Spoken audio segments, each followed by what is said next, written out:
family listeners. I'm here with Clint Lowery out here on his solo release of God Bless the Renegades. And of course, everybody knows him with Seven Dust. Thanks for your time, brother. I really appreciate it. Yeah, man, absolutely. Good to be here for sure, man.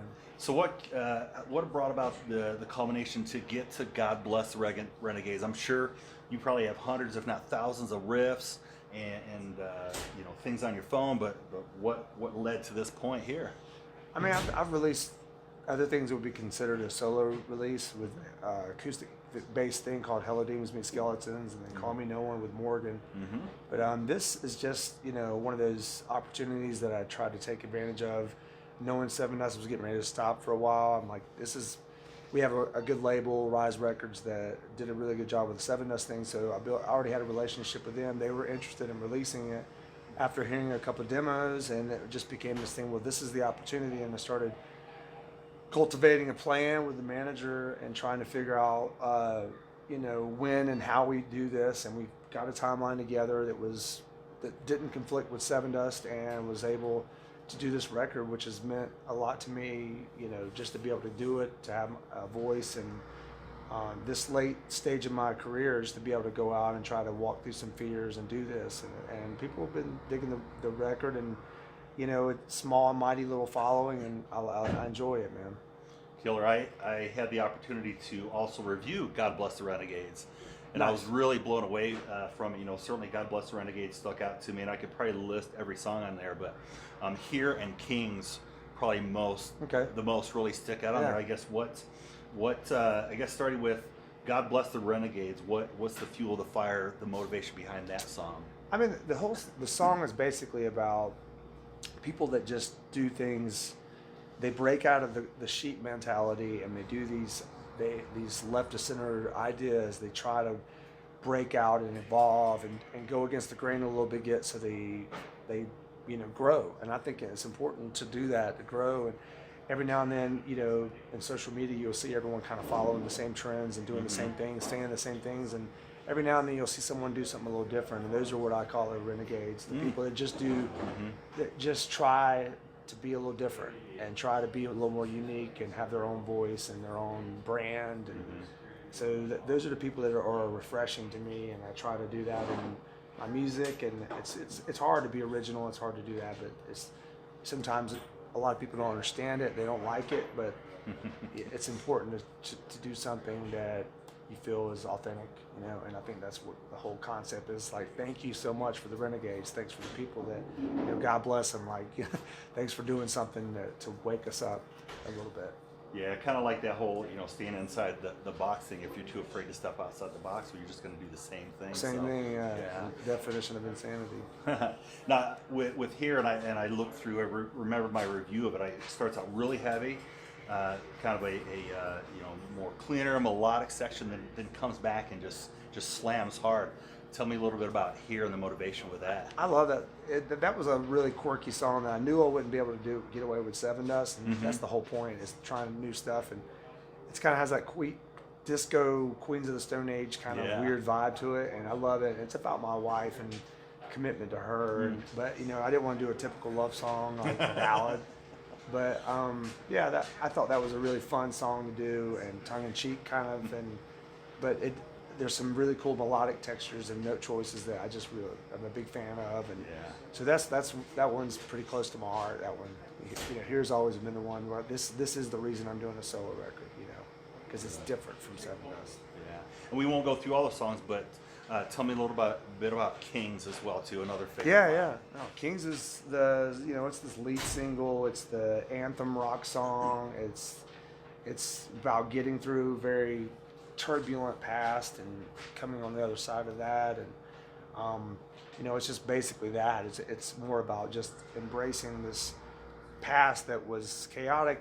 You're thankful you went through all these lows, but then you're happy to be on the other side of it, and that's really what it's an empowerment song. It's about just we did a lot of great things, but we're going to die humble. We're going to die with humility and honor, and so that's kind of the message of the song.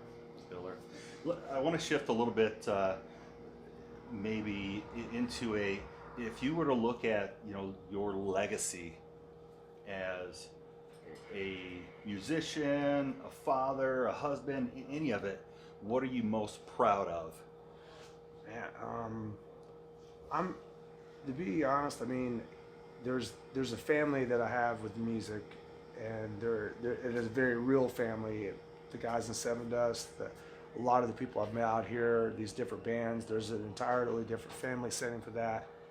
Those relationships, I think, are what the legacy is. The music is what kind of made all that happen. But then, at the end of the day, the most important thing to me are my children and my wife, and providing for them. So I guess the biggest thing I'm proud of is being able to do the thing I'm passionate about, to take care of the ones I love the most. So you have both of those things. Have my family out here that I nurture, and my family at home, and both of them help each other.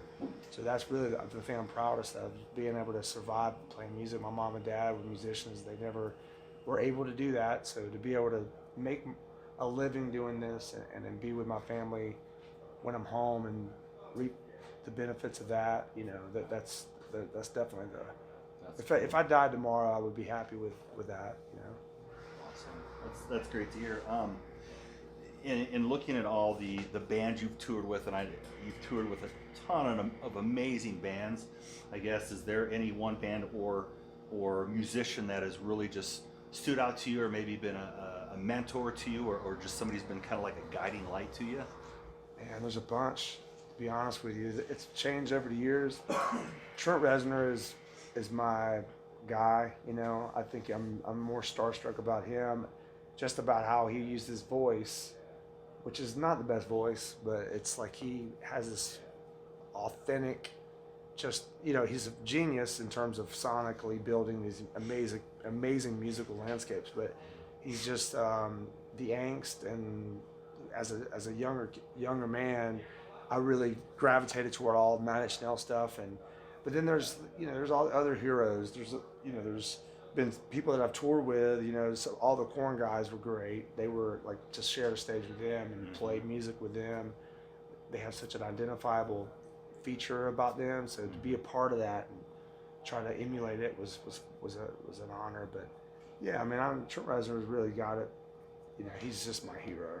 I think he's just done such incredible music, and I almost don't want to meet him, because if I meet him, he might, not be the nicest guy. But I don't care. He's great. Him and Atticus both. Killer. Yeah, I love his music. If in switching to fans, I'm sure you've had a ton of great experiences. Is there any one that has really stuck out to you? Fan? Yeah. There's the go-to. There's people in each city that you see them very familiar. We've been touring 25 years, so you get really close with them.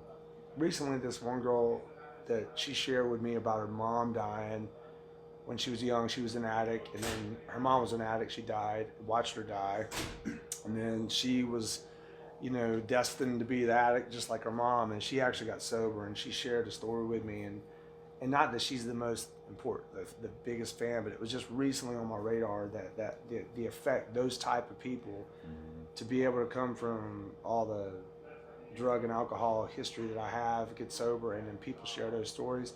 That really is the ultimate. That group of that community of people, being in touch with them are really that's the most endearing to me, because it's real, man. It's these people are lost. I was lost. We find this new way of life, and then we kind of hug each other and like, man, let's just try to keep it as long as we can.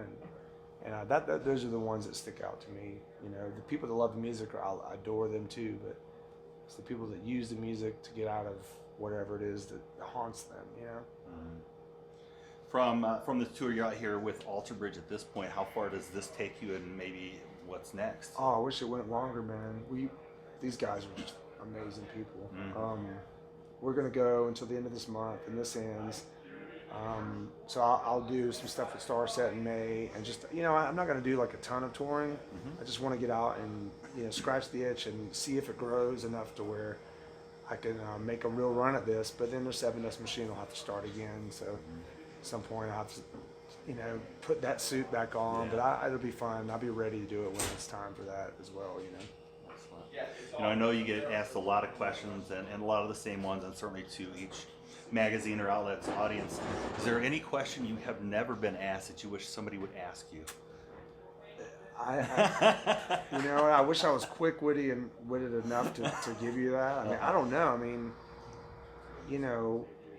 you'd be surprised the amount of the random questions you get, and I think it's cool when people try to come up with those kind of things. I think that the fact that you asked, what's the question you've never been asked before? That question alone is I've never been asked that. So, killer. Yeah, I don't know, man. I think, like, I can't. Nothing comes to mind, man. Nothing comes to mind.